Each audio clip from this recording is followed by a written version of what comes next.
Welcome to Western Technical College Business and Industry Services. This video, along with other training opportunities from Western BIS, are designed to help employees stay informed on the latest trends in today's changing workplace. To learn how Western can support your business, visit us at westerntc.edu/BIS.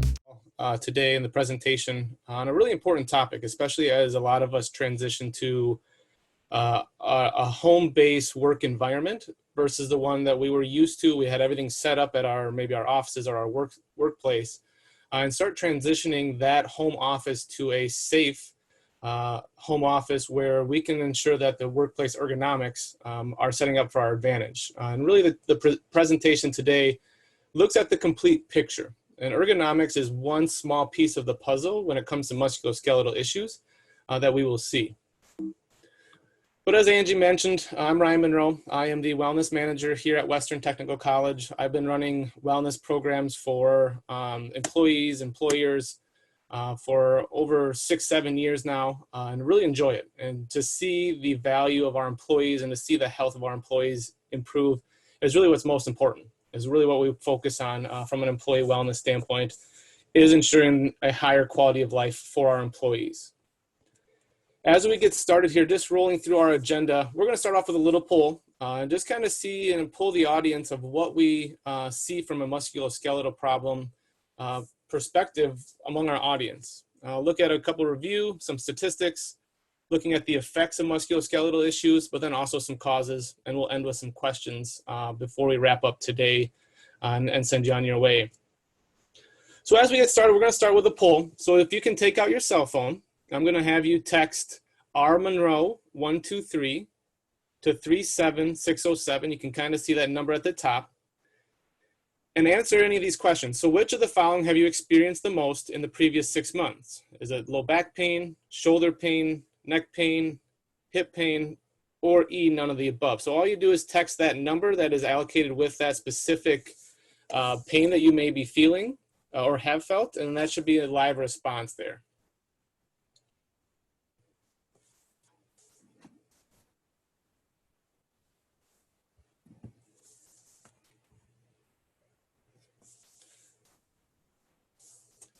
There we go. So we get a little bit coming in here, just so we can kind of see what we are going through and see the impact that has among us. As a lot of times we have that pain, and this is one of the most common reasons that an individual may miss work. They may go to the doctor's office, chiropractor, those types of things to really help with those musculoskeletal issues that we may be seeing. That really makes ergonomics important, and really understanding the big picture of ergonomics and overall health and well-being to make sure that we can go about our daily life and do the things that we want to do without the pain that we may be having. And so we see a lot of great responses coming in here. As you can see, low back pain, shoulder pain, neck pain are kind of the top common ones so far. And we'll give it another little bit here, maybe another 30 seconds to a minute, just to continue polling the audience and seeing where we are. And we'll touch base on this throughout the presentation today as we go about our responses to the presentation. So good, a good number of responses is that, as you can see, low back pain is overall the most prevalent. This is pretty common for what we see on overall trends with the United States. Low back pain is one of the most serious problems that we have and we face as a workforce, both as a office base, but more so as well as those that may be in manual labor jobs as well. Low back pain is an essential piece that we have to make sure that we overcome to really start to focus on and improving our overall health and well-being and our quality of life from an employee standpoint. All right, so looking at musculoskeletal conditions and really defining what that really is, it affects the locomotor system. So it's our muscles, our joints, tendons, ligaments, things that really help us to move throughout our daily life. Musculoskeletal conditions are really characterized by pain, limitations in our functional ability. So maybe we can't do some of the things that we wanted to do or have been doing in the past. A lot of times we hear the old, back in my day, I used to be able to do this or do that. And we really wonder why. Well, what's the reason why we can't do those?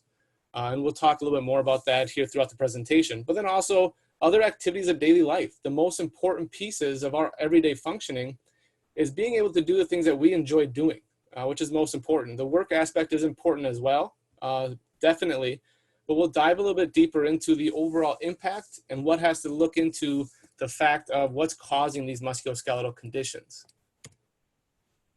So looking at some stats from the World Health Organization and the CDC, musculoskeletal conditions are the leading contributor to disability worldwide. Okay, so low back pain is also the leading cause. So when we look at from a disability standpoint and hampering our quality of life, these are the leading causes as those musculoskeletal conditions. They account for 70 million physician office visits in the US annually. And that's just physician offices. That's not necessarily just chiropractic that is very popular as well as a treatment form. Those are physician office visits. So these are some serious problems that our employees face, which ultimately then our employers face, and most importantly, that our families may be facing as well. It's the most frequently reported cases of lost or restricted work time. It accounts for 33% of all worker injury and illness cases as musculoskeletal conditions. So again, when we look at the broad picture and the impact of what we see from a musculoskeletal conditions piece, you can really start to see what that has and what the impact really is when we look at musculoskeletal conditions.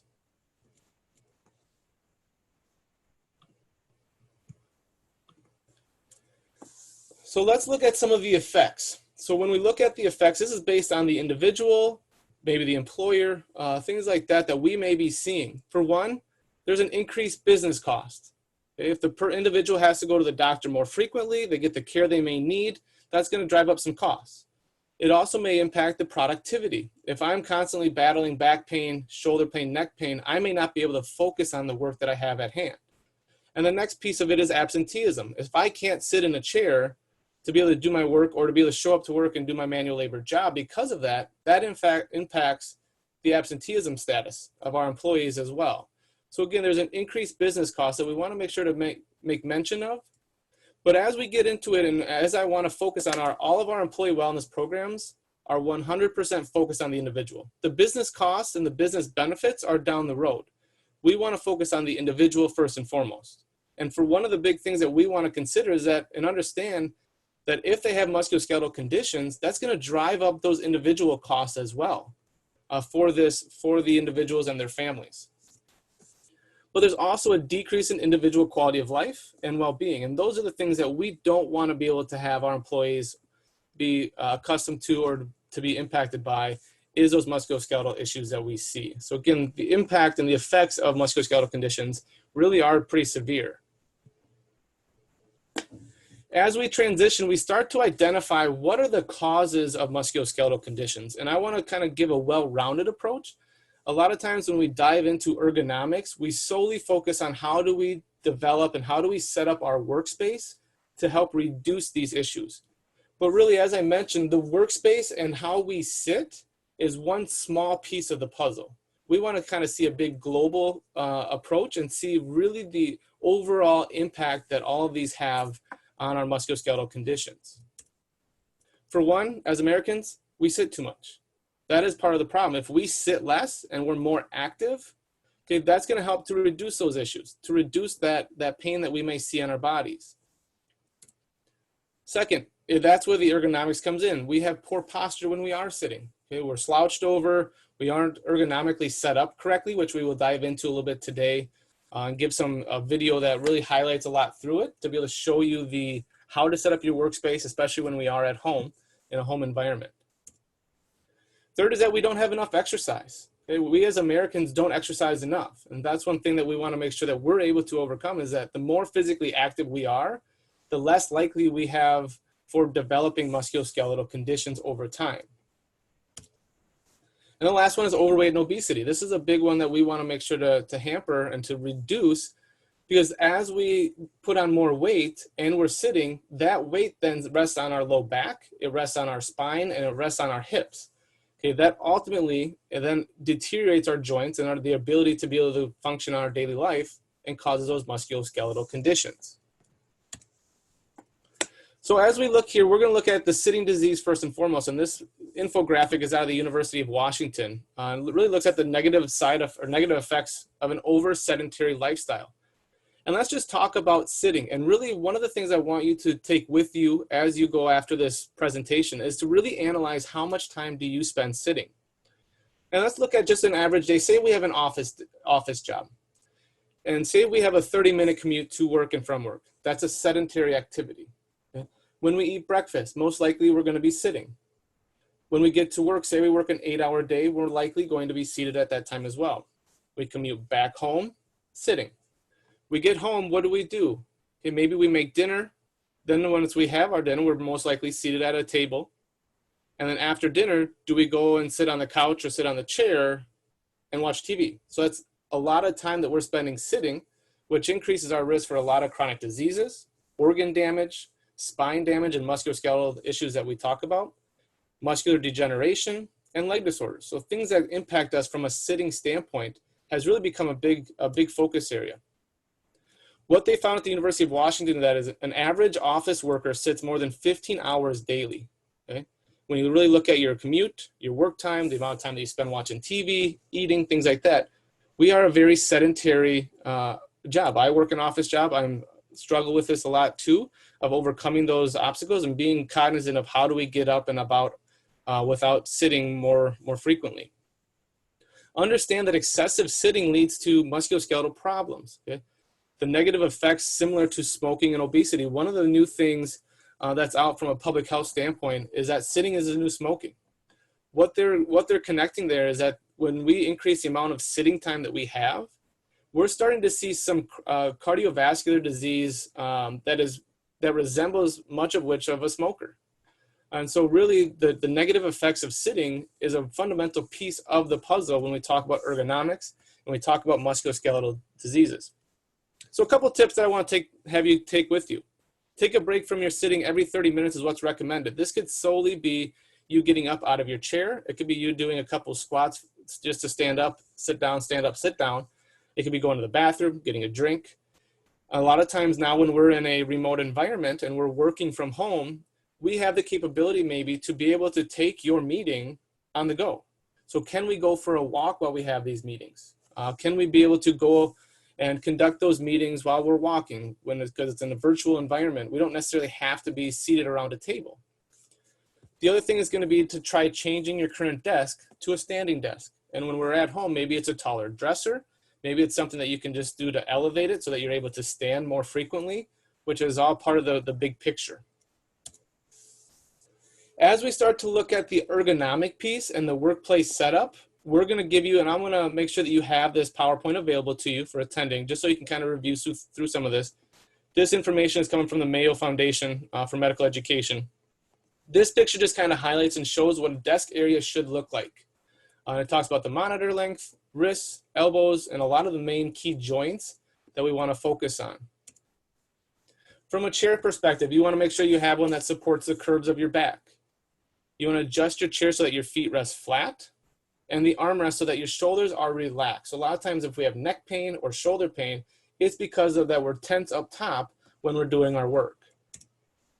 Key objects that you want to make sure to identify are your stapler, your telephone. Okay, make sure they're within a reach, an easy to reach length, so you don't have to necessarily have to overreach to grab those items. Your keyboard and mouse, you want to place so it's easy to reach as well, and it's in a comfortable location.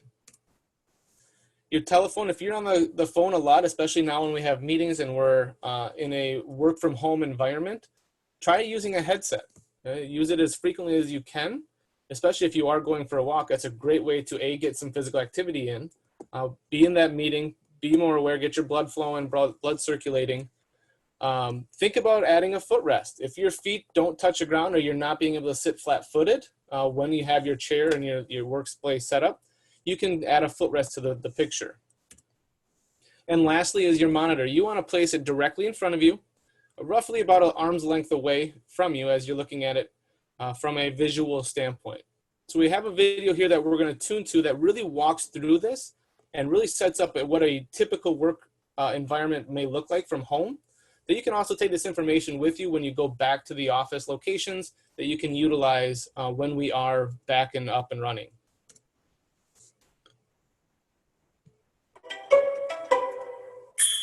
Here's your desk. Your chair, monitor, keyboard, mouse, phone, a plant? Sure. Problem is, your desk isn't really built for you. It's for anyone.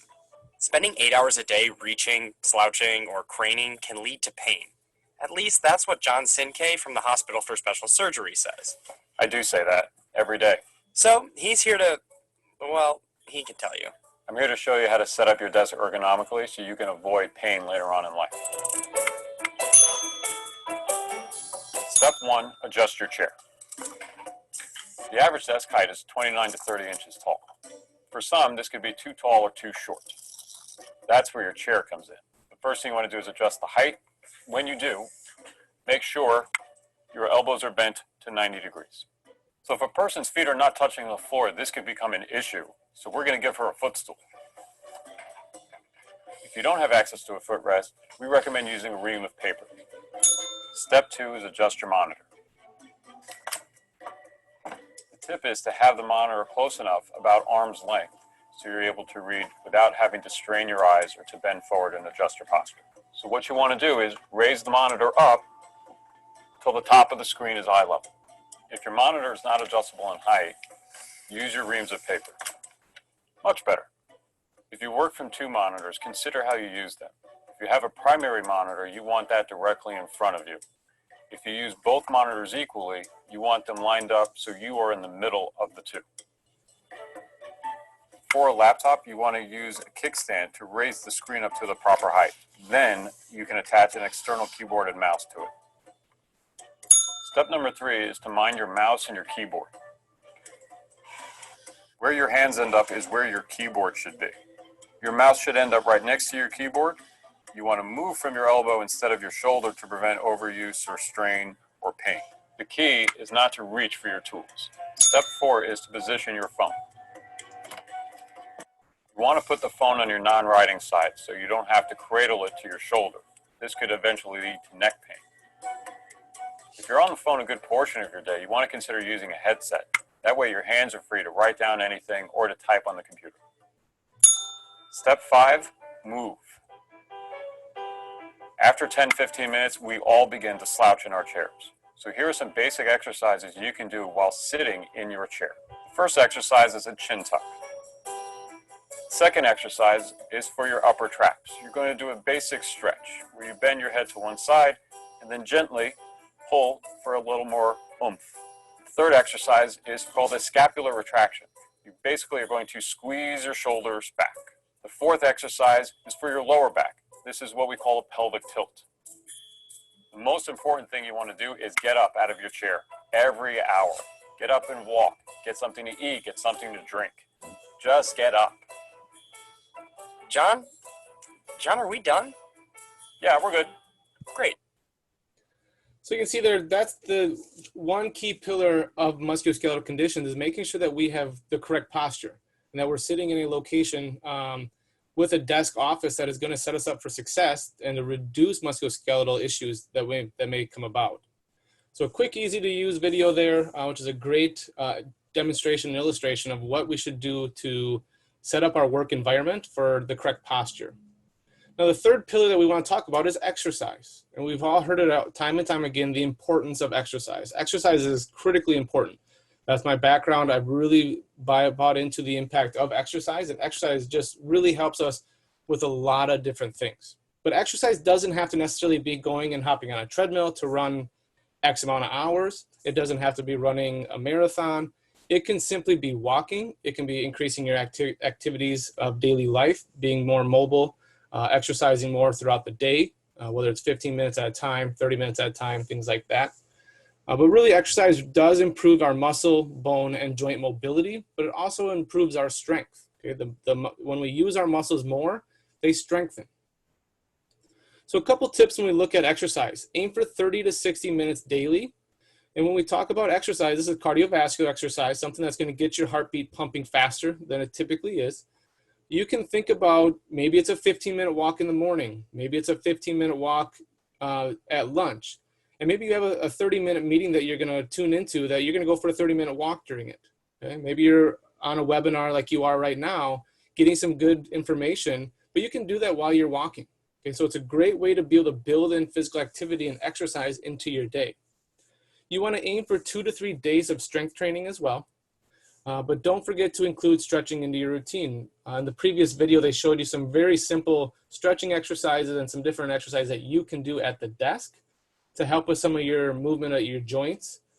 But really, we want to focus on about 10 minutes a day of stretching. Okay, so fitting it in where you possibly can, things like that, that really will help you to reduce musculoskeletal concerns and issues.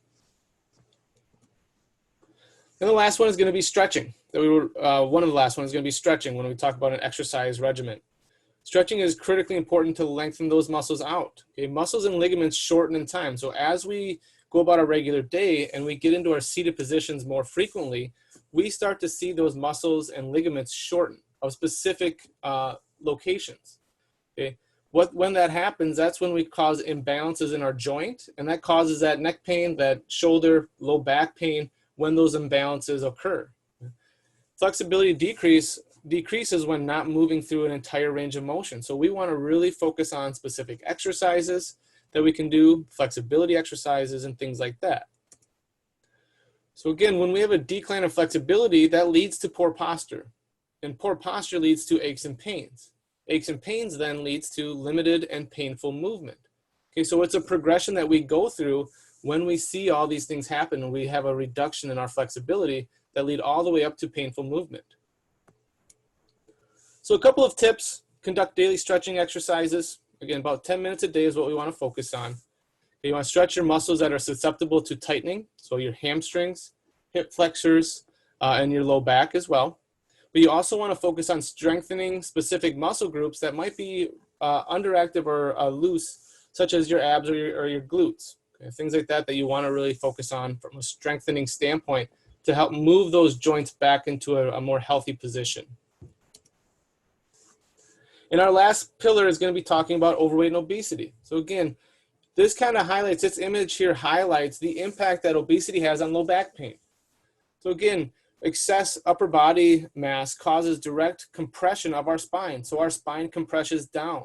Okay? That squeezes our discs in our back. And that's what happens to our discs, and they start to deteriorate over time. The other thing that really starts to happen here is you have a forward shift, and we increase our belly fat, which is a common place where we store body fat. With the gravity that leans it forward, okay, that's going to pull on that low back to move forward, which then causes an exaggerated lumbar lordosis. Okay? So again, this overweight and obesity is associated with a prevalence of musculoskeletal problems that we see. Okay? So a couple of tips: strive for a healthy weight. There's going to be a lot of benefits, not only from a musculoskeletal standpoint, but we're going to feel better. We're going to be able to be more active. We're also going to have the ability to reduce chronic conditions such as heart disease, stroke, diabetes, those types of things. And understand that every little bit of weight loss helps. So it doesn't have to be like you have to snap your fingers and all of a sudden now you lose 50 pounds. It's a long-term process. It's thinking about the big picture 5 years from now, 10 years from now, 15 years from now, and making each day healthier than the previous day. And try to continue that road and not lose sight of what we're really focusing on from a health and well-being standpoint. So I've got about 7 minutes left, and I just want to stop and see if there are any questions. And Angie, if you can assist me here, if there's any questions that you see before we wrap up and kind of send everybody on to their day. Thank you for viewing this video from Western Technical College Business and Industry Services. Learn more about the hundreds of training and development opportunities available for your employees at westerntc.edu/BIS.